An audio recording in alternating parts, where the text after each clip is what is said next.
Thank you so much, church. It is an absolute pleasure to be here. And yeah, thank you for all staying with us. And welcome back, Aarhus. I'd just like for you to stay standing just a little bit because I want to kind of kick us off with a little bit of a survey. Is that all right? Okay, so you got to be ready right here.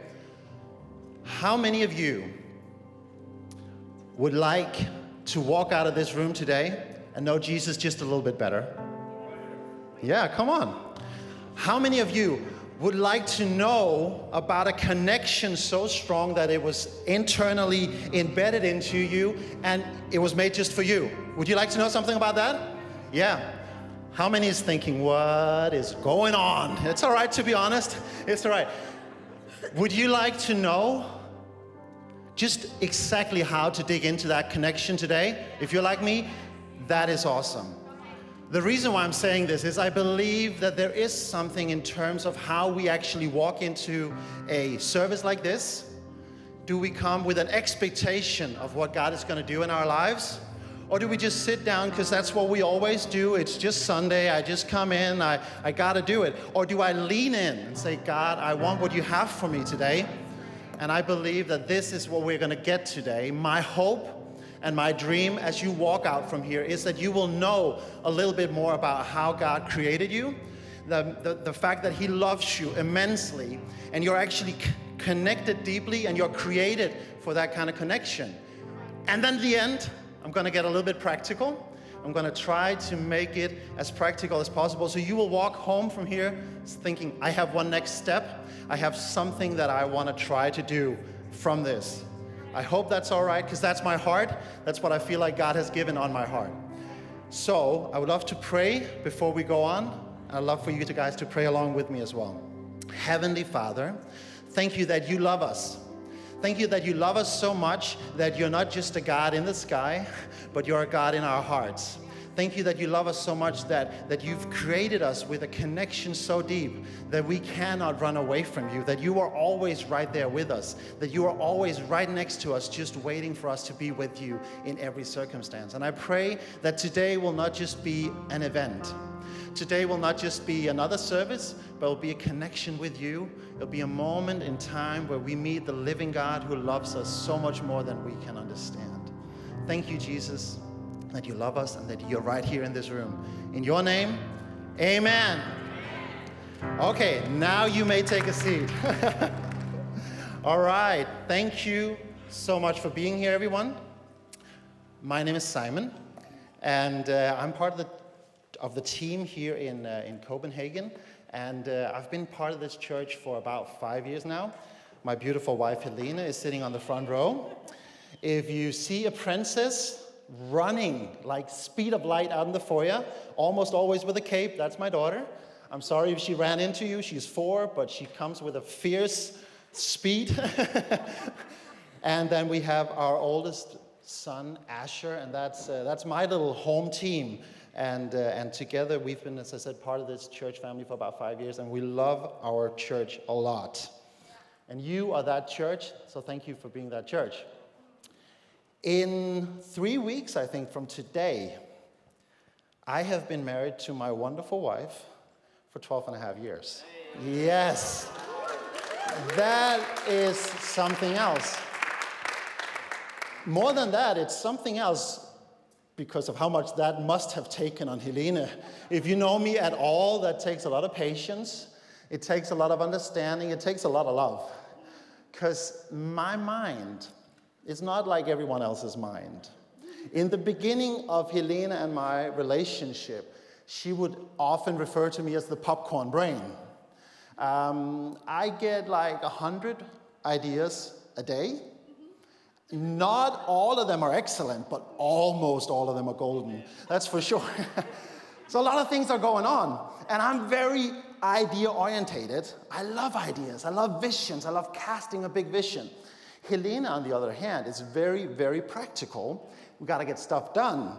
So we had a little bit of connecting between how we think in the beginning of our relationship, because whenever I got a new idea, Helena would think, if I'm to be a good girlfriend, a good fiance, a good wife, I have to make sure that this goal idea, Helena translated to goal, has to become at reality. And that's not how ideas work when you got 100 a day. So she called me a popcorn brain.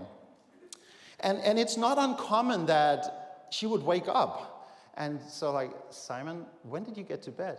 Well, 4, something like that. Because I just found out that down by Falster, get this, an island was for sale. Hello, that's crazy. So of course I had to figure out how did I get the money to buy that island. And then it occurs to me, is there a sewage system on the island? I don't know. How do you implement a sewage system on your own island? Getting back and forth to an island, do I need to buy a boat? How expensive would it be? I don't want cars on my island. ATVs. We should have ATVs. We should have a whole park of ATVs. ATVs, an activity center. Now we're talking, all right. So we'll finance the whole thing by making an activity center. People can come over, summer houses, shelters, bonfires. This is going to be amazing. And all of a sudden, it's 5 in the morning. I'm not making this up. This is kind of how my head works. And I think a lot of us can agree to sometimes we get a little bit distracted in our life. Sometimes our minds take us off in a direction that we didn't see coming. It may not be as crazy as it is for me. And I don't know about you. Do you ever feel like you're getting distracted in life? Okay, a few honest people, and then a couple of saints. I love it, I love it. See, for the longest period of my life, I think I struggled with getting connected with God. I felt like God was a phone call away. For the longest time, I felt like I had to dial in to connect with God in order to be in His presence. And for those of you who don't get that metaphor, I felt like if I stood right next to the Wi-Fi hub, if I stood right next to the connector, my signal was strong, but as I walked away, my signal got weaker and weaker, and somehow I wasn't in the right place with God at the right time. But I think God wants to tell us something else. He wants to tell us that He's 5G. He wants to tell us that He's not a phone call, that we're created for a permanent connection with Him. So today's title is, We Are Created for Connection. Yeah? And taking that in. I think it's because God wants to tell us that He's not a Sunday God. He's not the 5 minutes Monday morning we set off for devotion. He's not a Wednesday afternoon when we take out the guitar and start playing a couple tunes. He's not the God of the moments when we actually decide to be there. He's the God of the connection, everlasting, that we don't walk away from. That's what I would love to talk a little bit about today. I have 3 points. And the first one is, we're created for a connection, and if you didn't know, I'm talking about a connection to God. So I'll dig into that one. Yeah, I wasn't talking about the Wi-Fi connection. Sorry, guys, if that's where you thought I was going. We are created to a connection with God, and we want to step all the way back to where the Bible started, because that's where this is coming from. I want to go back to the book of Genesis. And we're just going to have a little bit of a quiz. I'm sorry. It is a test, and it's going to be on you, because I want to start. It's C, all right. We'll see. See what I did there? Yeah, okay. The 7th generation from Adam. Does anyone know who that might be? The 7th generation from Adam. Bible quiz? Not quite. It's Enoch. Did anyone were you there? Were you there? All right.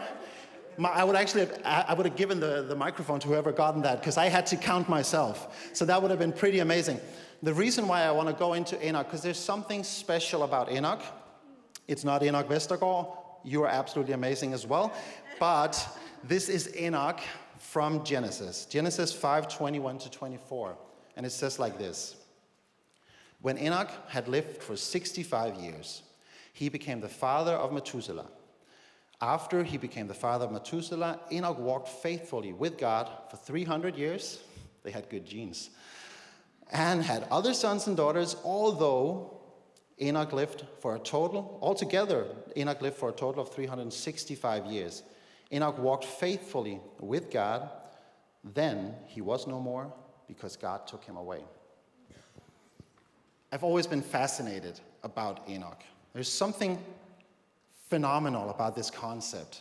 he walked with God, and then he was no more. When we dig into what it means to walk with God, we'll see a little bit in the Hebrews later as well, but it's actually about being in a perfect connection with God. It was actually about walking your life just the way God had intended it. It says in Hebrews like this, Hebrews 11, 5 and 6, by faith, Enoch was taken from this life so that he did not experience death. He could not be found because God had taken him away. For before he was taken, he was commanded as the one who pleased God. He walked with God and he pleased God. It says that by his faith, he pleased God. There's something fascinating here, because if we wind back just a little bit more, in the Garden of Eden, they were in a perfect connection, and then came sin in. A little apple, a long story. Whose fault was it, Adam or Eve? We don't want to go there. But the connection was somehow tempered with the perfect connection. And here, a couple of hundred years later, we have Enoch, and he is now walking with God in a way that pleased God so much that he took him away. And I find that completely fascinating, because in the Old Testament context, they didn't have the Holy Spirit to connect them with God in the same way as we do today, in the same living way that they did. And Enoch believed in a real and present God, and it pleased God. As he walked, he took him away. The reason why I want to step into that is because this ties us all the way up to Jesus.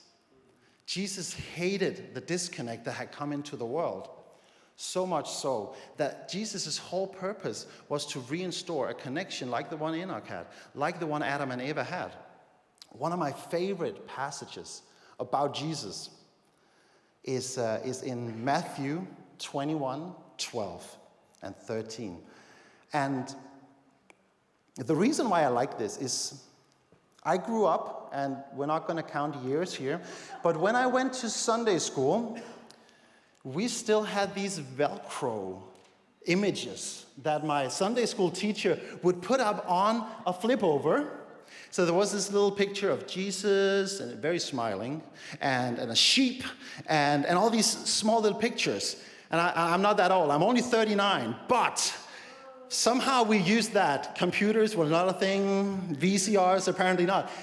But I sometimes had a little bit hard time reconnecting to this very beautiful, sweet, smiling Jesus. But then there's a passage right here in Matthew 21, 12, and 13, where Jesus, he enters into the temple. It actually says in John, in a similar occurrence, that Jesus, he sat down and he started making a whip. I looked into this. It takes a little bit of time to make a whip. So it means Jesus was not just in the violence of his emotions. Jesus was well considered. It says like this: Jesus entered the temple court and drove all out who were buying and selling there. He overturned the tables of the money changers and the benches of those selling doves. It is written, he said to them, my house will be called a house of prayer, but you're making it into a den of robbers. See, Jesus came to the temple, the place that was supposed to be the connection between God and man. And he saw that it become a marketplace. What's going on at this point actually is that it's not just a marketplace. Someone were quite smart. Someone had found out, because this was what's called the court of the Gentiles. So this was everyone not born into the Jewish tribe. They came to be in front of God. And now someone found the amazing ideas, like when you travel 100, 200, 300 kilometers, you don't want to bring your sheep under your arm, because they're quite heavy in the long run, and 20 pigeons, they're just a mess. So you'd walk to the temple, and you'd just buy your dove. You'd buy your sheep there, right? That makes sense. And then a smart businessman said, yeah, well, you can't use your currency. So if you come to my booth, you can exchange your currency, and then you get the right kind of currency, and I'll just take a little charge. And then if you walk over to this guy, you can take your right currency now, and you can buy your sheep. And everything kind of went this way. And Jesus said, you know what? This is not what this was meant to be. And you've even taken it inside the house of prayer. And Jesus got so mad that he sat down and he made himself a little whip, just to make a point, I'm pretty sure. And then he threw people out of the temple court. And I don't know, how many has been to Turkey? Okay, a few. Have you been to a bazaar in Turkey? I mean, Danish people were quite quiet, we're calm. Last year we were in Mexico, a couple of years ago we were in Mexico, Helena and myself. And the amount of noise that some cultures can make, we're a little bit dull in Denmark. But back to the picture of a Turkish bazaar, the level of noise going on in there is immense.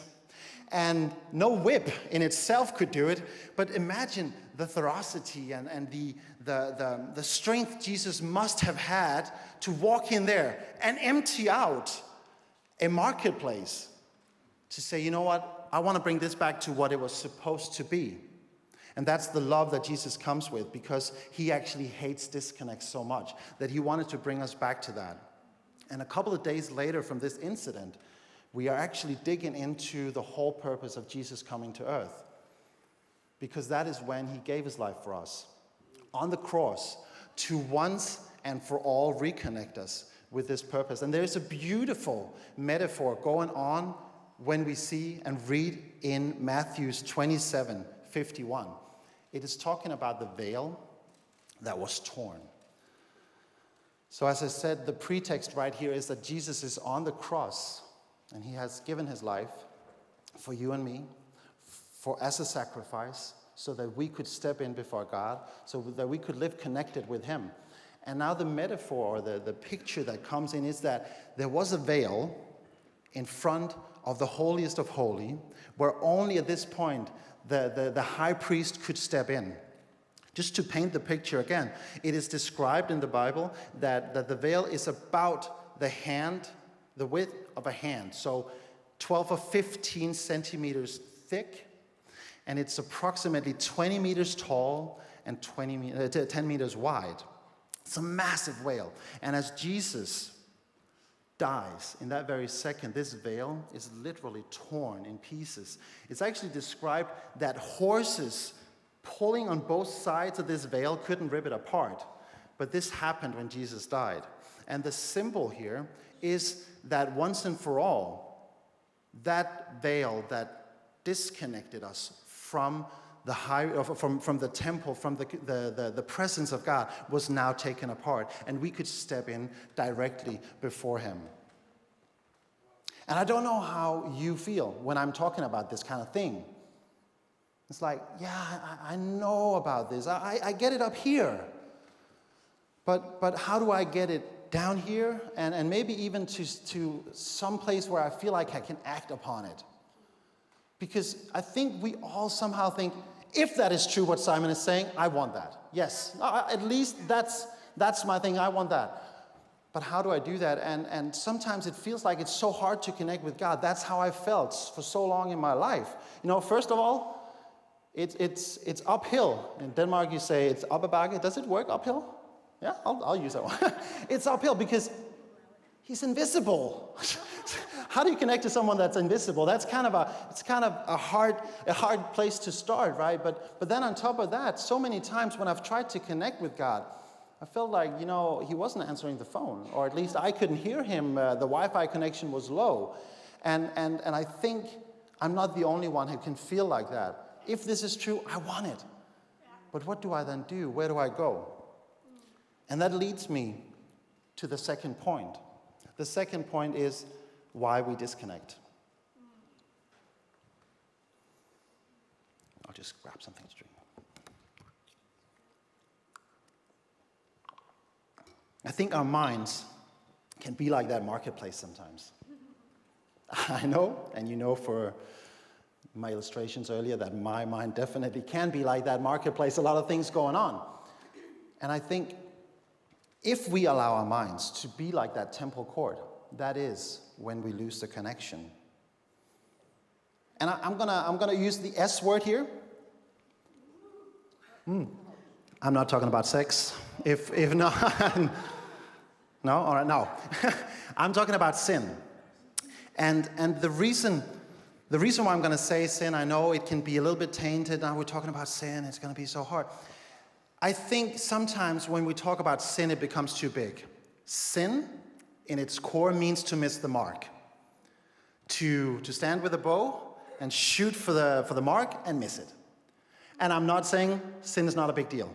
That's not what I'm saying. But I feel like sin is not our biggest problem all the time.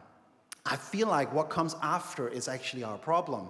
Is when we miss the mark and we decide not to turn away from that. We decide not to turn around from where we missed the mark. I feel like God knows the human condition is every now and again we mess up. Every now and again we miss the mark. But do we turn back? Do we actually step closer to the Wi-Fi connection? Do we connect to the connection that God has actually given us? I feel like so many times when my life goes in a way that I don't want, it's because I didn't take the time to say, God, what's your perspective here? I had an incident about a week ago. My darling 4-year-old girl peed her pants. Don't go out and tell her, all right? She's 4 years old, that is what happens. She got caught up in a moment, she was playing around, and the beautiful thing of this story and where it really hit me, how an amazing dad I felt like at that point was, I got mad at her. Who gets mad at a 4-year-old for peeing in their pants? Really? It doesn't feel like the loving thing to do, right? And I sat down, and I just said, Helene, please take over, because for some reason, this is out of proportion. I'm getting mad at a 4-year-old for peeing in her pants. And I sat down and I prayed, and I just felt God hugging me and saying, yeah, that's how it happens. And then I turned to Ellie and I said, can you come over to Daddy? Ellie, I'm sorry. That was not a beautiful moment for Dad. That was not a beautiful way for me to act. You just peed your pants, right? And without anything, she just hugged me. She just kissed me on the cheek and said, I love you, Daddy. You're forgiven. It's like, I don't deserve that. And I feel like so many times in my life, if I had the understanding of being connected with God, I would have acted a little bit different. I would have brought a little more grace into the situation. I would have been a little more patient with myself and the people around you. And I think it's the same thing. If you're standing in the supermarket line and someone is cutting in front of you, how irritating is that? Or someone is cutting you off in traffic. Oh, that's one of the good ones, I know. Or you're not getting the grade you deserve. Oh, stupid teachers, right? But how do we actually act if we connect with who God is? And when He's giving us the bigger picture of what's going on in our lives, I feel like so often in my life, had I been connected to God, my response would have been different. And the thing is, we are created to be in that presence with God. We actually have the direct connection to be with Him at all times. I was at the zoo with Asher, our 8-year-old. And at this point, I think he was about 4. And we were going to see the great, majestic elephant. Come on, we had this whole Simba Mufasa moment going on. I was gonna point to the majestic elephant of Africa. And we walked over and it's like, Asher, look at that. You know, they're so big, they can't even jump. And then we stood there and it's like, okay, Asher. And then I looked down. He's playing with a cat. He was chasing a stupid Danish house cat. I'm like, what is that all about, Asher? I'm telling you about one of the most majestic animals in the world. And you're chasing a cat? Really? But it got me thinking, though. I'm definitely like my son. How often I have the possibility of being in the presence of the creator of the universe, but I choose the cat. And I'm not saying cats are terrible, but they're definitely not a dog. And I went there. Yeah. Thank you. And they're absolutely no elephant. But that's how we are sometimes, that we get the opportunity of being in the presence of the high God, creator of the heaven and the earth, and we choose what's right in front of us. We choose to Google how to buy an island. We choose to be in those things. And I'm not saying all of that is bad, but we just have something so much more powerful in front of us. And on top of that, we then compare our lives sometimes. And that makes us think that our lives are so small. I think sometimes when I'm going around my mediocre life, like, how is this everything? Like, I see a picture on Instagram of some CEO getting another 3-star meal, a 5-star meal with his butlers. And we think about life in that perspective because I'm just Simon. And here I am, and I'm doing laundry again. And sometimes when you're not sure whether socks are clean or dirty, that's the way to go about it. And then you throw one in the hamper, and I don't know if it's just me, but sometimes when I then compare to the CEO with the butler, it's like, really, it's not like, it doesn't really seem to add up. But then when I take a step back and I realize that we're actually created to be in the presence of the Creator of heaven and earth, all of a sudden this gap becomes so small, because no matter how good that lobster looks, he didn't create no heaven and earth. It even says that God loves you so much that he knows every single hair on your head. Don't laugh. It's not fun. I mean, it's not fair. I'm just helping out God. Thank you. It says like this in Psalms 8, 3 and 6. I'm reading from the Passion Translation here, because sometimes you just need that artistic move. So we're going with that. Look at the splendor of your skies, your creative genius glowing in the heavens. When I gaze at your moon and your stars, mounted like jewels in their settings, I know that you are the fascinating artist who fashioned it all. But I have to ask this question: why would you bother with puny mortal men or care about human beings? Yet, what honor you have given to men, created only with a little lower than Elohim, crowned with glory and magnificence. You have delegated to them the rulership over all that you have made, with everything under their authority, placing earth itself under the feet of your image bearers. That's the connection God wants to give us. He's saying that I created this whole thing for you. I've created this whole thing, and I'm giving it into your hands. Sometimes we have to rewind and get back to that understanding. I know for a fact that I definitely do. I need to put things into perspective and look at what's going on in my life. And God has created you with a success. He wants you to succeed in this area. God actually didn't do this to make it hard on you. He didn't create this connection in you and this longing to be close to you and this understanding that heaven and earth is right there within your reach just to teach you that it's out of your grasp. That's not how he is. He actually wants you to succeed in this. And I would love to dig in the last couple of minutes about how I believe that God has made that possible for us. And I have 3 steps we can take to be connected. One is managing the distractions that come in. Managing the distractions. We have internal distractions and we have external distractions. And if we start with the external distractions, I just want to start claiming your phone and Facebook is not the problem. I'm just going to get it out of the way. I know we can preach about phones and Facebook and how terrible they are all day long, but I actually do not believe that has a lot to do with it. I believe it's just like blaming candy for you eating it. Like, that's really not the candy's fault, is it? It was you who chose to step onto that phone. And I think we have to look a little bit deeper. We have to get to an understanding of why we got distracted in the first place, why we stepped away. And I know that our attention is for sale everywhere we go. We look at Facebook, and the rule of thumb is if something is free, then you're the product. And that's how Facebook works. They are chasing you, sure. But the problem is maybe more what you're running away from.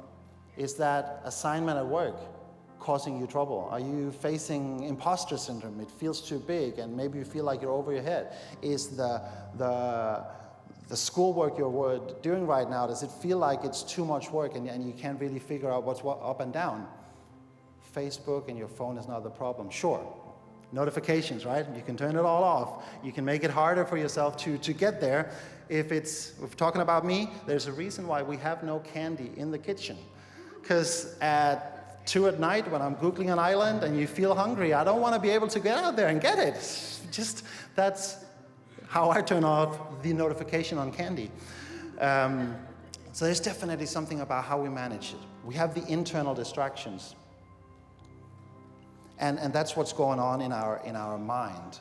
This is what's going on in our bodies, and this is what's going on in our feelings. And I know at this point, it becomes a little bit hard to understand. And I want to just briefly touch on how we can work with the distractions in our mind when we're talking body, thoughts, and feelings. And I love how concrete it gets when we're talking about our body. And I know it may sound a little bit floofy. Is he talking about this? Why is he not talking about praying some more? Why is he not talking about doing your devotions? I don't want to go there. I want to say that 10:30 this morning, Selena's service for last week is online. So you go and watch that, and you hear her power notes on that. But there is some powerful tools we can use when we get distracted internally. And the reason why I want to start with the body is actually it's possible to connect. Out of all of those three, it's the only one that is physical. And it's actually possible for you to sit down and just touch your body. And I know it sounds a little bit weird to say, but just start by touching yourself, just saying, okay, God, I want to be here. I don't want to be distracted. I don't want to be taken over by the season I'm in right now, but I just want to be here with you. And literally, if you've never tried this, it may sound goofy, but sit down in a chair and just grab your own thigh and breathe and say, God, I just want to be here in my body right now, be here with you and be present with you. And there is a grounding to just taking control of that situation, of your body, and being in that situation. The second one is our thoughts. The Bible talks about how we can take our thoughts captive. In Philippians 4:8, it says, take captive every thought. Finally, brothers and sisters, whatever is true, whatever is honorable, whatever is just, whatever is pure, whatever is lovely, whatever is commendable, if there is anything excellent, if there is anything worthy of praise, think about these things. You may not be able to change the situation, but you can be able to change the way you think in the situation and say, you know what, right now I want to look on what I can do and decide not to focus on what I cannot do. And finally, the feelings. And I know it may seem a little bit rushed, but deciding not to overanalyze the situation, deciding to say, God, I'm right here, I'm present with you, I'm focusing on what I can do, I'm not focusing on everything I can't do, and I decide not to overanalyze and just be in this moment with you. It can be a massive game changer when it comes to dealing with the internal distractions. Focus, as I said, we definitely talk about what input we put in our lives. The second point of being practical about how we do this is, what do we focus on? How do we focus? The story about Martha and Mary in the Bible raises up an amazing dilemma for us. The one sister was so focused on everything she had to do, and the other sister was focused on Jesus. And Jesus said, I don't want to take this away from her because she's actually doing what is right. She's focusing on me in this situation right now. And I love how Jesus didn't shun her away, didn't say, you're terrible, don't think about it like that. But she was pointing to the good that her sister did and said, she's doing what is right, she's focusing on me in this moment, and she's being present with me right now. And the final thing I want to say before we wrap this whole thing up is being in community, being reminded. Having people in our lives that can actually help us back to who we want to be, back to how we want to connect with Him. It says like this in Hebrews 3:13. This is the time to encourage each other, to never be stubborn or hardened by sin's deceitfulness. I love how it points to the fact that being with people that love you and encourage you to do what they know you want to do. Being around people, that could be a Sunday morning, that could be in your Connect group, that can be wherever you are, when you're with the right people who know your heart and want to be with you. Those are the kind of people that will then point to who you are and what you're made for. And those are the three very practical ways that we can stay connected. If you're here today, and you're one of those people who raised their hands when I said the second one, like, this seems a little bit weird. What is he talking about from the get-go? And you may sit right now and say, I've never experienced this. I don't know what that is all about. It seems all right, but it's never been a practice in my life. I'd love to give you a moment to actually throw that hand out to God and not just let it be as a question in your mind. It's a little while. I'm going to ask everyone to close their eyes. And I'm doing this because I just want this to be a moment with you and God. It's not the person next to you. It's not about me at all. But it's about that lurking feeling inside you. If this is true, I wanna have some of that. I would love to be part of that. And if this is you, right now, please everyone close your eyes. If this is you, when I count to 3, please raise your hand. And the reason why you raise your hand is because so I know that who I'm praying with afterwards, I'm not gonna ask you to run up here. It's just so you show me that you're part of this moment, and then we're gonna pray about it, and it's gonna be a moment between you and God. If this is you, when I count to 3, please raise your hand. 1, 2, 3. Thank you, Jesus. And if in Aalborg, and if Aarhus, thank you so much. Thank you, Jesus. All right. I'm going to pray a prayer now, and if you raised your hand, please pray along, and everyone else pray along with me as well. Thank you, Jesus, for giving your life on the cross.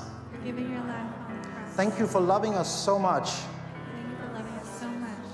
that you created us for connection. Thank you that you love us so much that you want to be with us every second. Thank you that you love us so much that you want to be with us every second. Thank you, Jesus, that you gave your life and you're right here with us today. In your name, amen. Amen. Can we give them a big hand?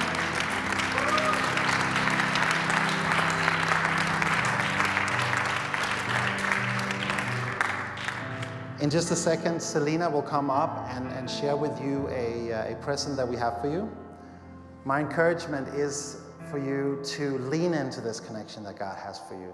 I firmly believe that He wants to be with you in every situation of your life, and my dream is that you will experience that for yourself. Thank you. Yeah, come on, church. Can we give it up for Simon and just thank him so much for that message that he brought. Thank you for the diligence and the time and the preparation into writing that message to encourage and to equip our church. Thank you so much for that. You know, as Simon just said, if you raised your hand in that moment and prayed that prayer that we all did together at the end here in Copenhagen or in Aarhus and in Aalborg, or perhaps you didn't raise your hand, but you know in that moment when we prayed that prayer that that was also for you, once again, a huge congratulations. And I just want to share for a few moments before we conclude the service, a gift that we have for you in all of our locations. As you're leaving the service today, you'll see some of our incredible volunteers that are holding a Bible pickup sign, and you can go up to them and you can say, hey, I raised my hand at the end, or I said that prayer. We have this happen in all of our services and all of our locations. So you just go straight up to them and they've got a Bible to give to you as a gift, and you can choose between English and Danish. We have those versions there, and what we have is it's the New Testament set out in kind of magazine format, really engaging, really easy to get into, and to begin that journey of getting getting to know the Word of God.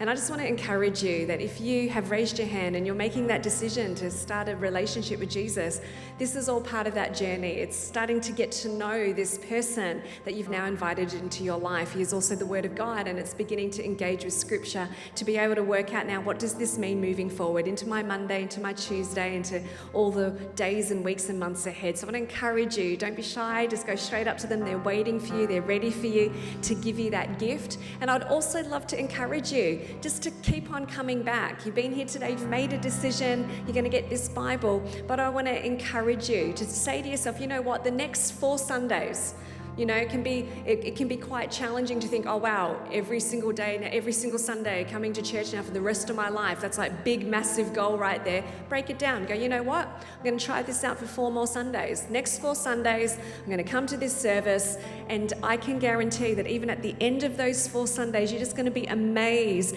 at how you just even see your life just taking on a different trajectory for the better. So I want to encourage you, go to a volunteer, get your Bible.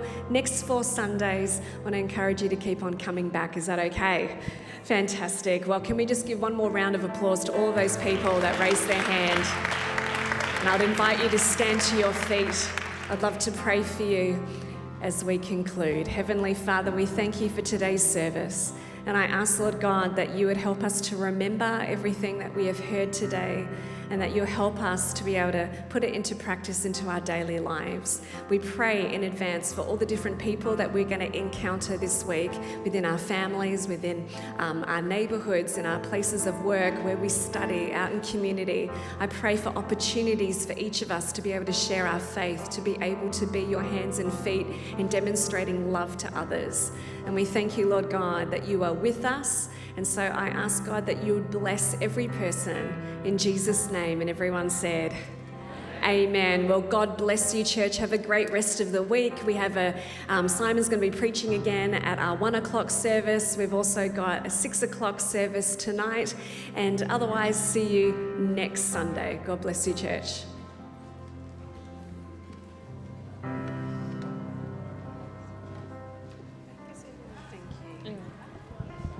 It's fine.